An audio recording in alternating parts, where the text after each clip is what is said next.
बिल्कुल।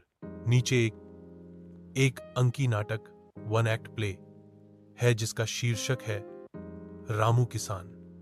यह नाटक एक गरीब किसान की मेहनत, संघर्ष और उम्मीद की कहानी को दर्शाता है।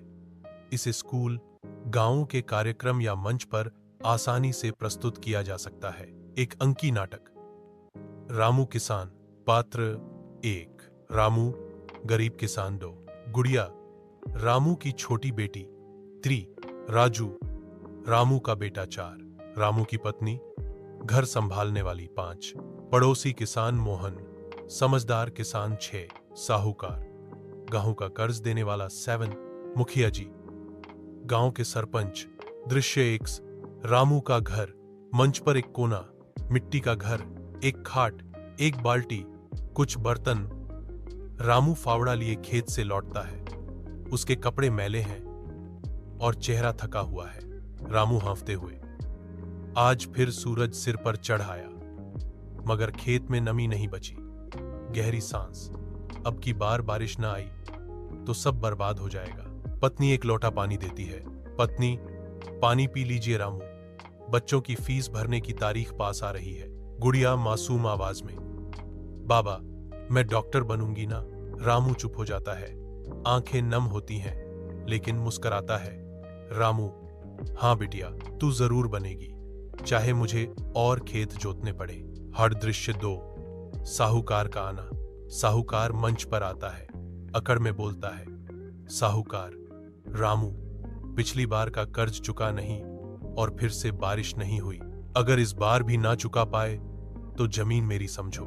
रामू गुस्से को दबाकर, जमीन मेरी मां है, उसे बेचना मरने जैसा होगा। दृश्य 3 उम्मीद की किरण। पड़ोसी किसान मोहन आता है। मोहन, रामू भाई, निराश मत हो, मैं जैविक खेती कर रहा हूं। गोबर, नीम और कंपोस्ट से कम खर्च में बढ़िया उपज मिली। रामू आश्चर्य से, सच में? बिना खाद बीज खरीदे? मोहन, हाँ, मैं सब सिखा दूंगा, बस भरोसा रख।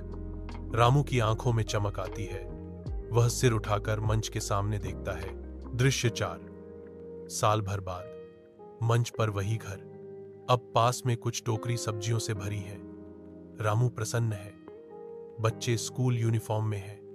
गुड़िया, बाबा, स्कूल में टीचर ने मेरी कविता सुनवाई। राजू, और मेरी मैथ्स में फर्स्ट आई। रामू खुशी से, मेरे बच्चे पढ़ लिख जाएं, यही मेरी असली फसल है। मुखिया जी आते हैं, सबको बधाई देते हैं। मुखिया जी, रामू, तुमने साबित कर दिया कि मेहनत और सीखने की चाह हो तो हालात बदले जा सकते हैं। अंतिम संवाद। रामू का मोनोलॉग। रामू भीड़ की ओर देखता हुआ, मैं गरीब हूं, पर गरीब सोच नहीं रखता। हर किसान की हथेली पर लकीरें नहीं होती, पर उनमें इतना दम होता है कि धरती को सींच सके। सभी पात्र मंच पर एक साथ आते हैं और एक स्वर में बोलते हैं, किसान सिर्फ अन्नदाता नहीं, देश की रीढ़ है। छुरा अग। नाटक समाप्त। यदि आप चाहें, मैं इसका PDF स्क्रिप्ट भी बना सकता हूं, या इसे आपके स्कूल कार्यक्रम के अनुसार छोटा बड़ा भी कर सकता हूं।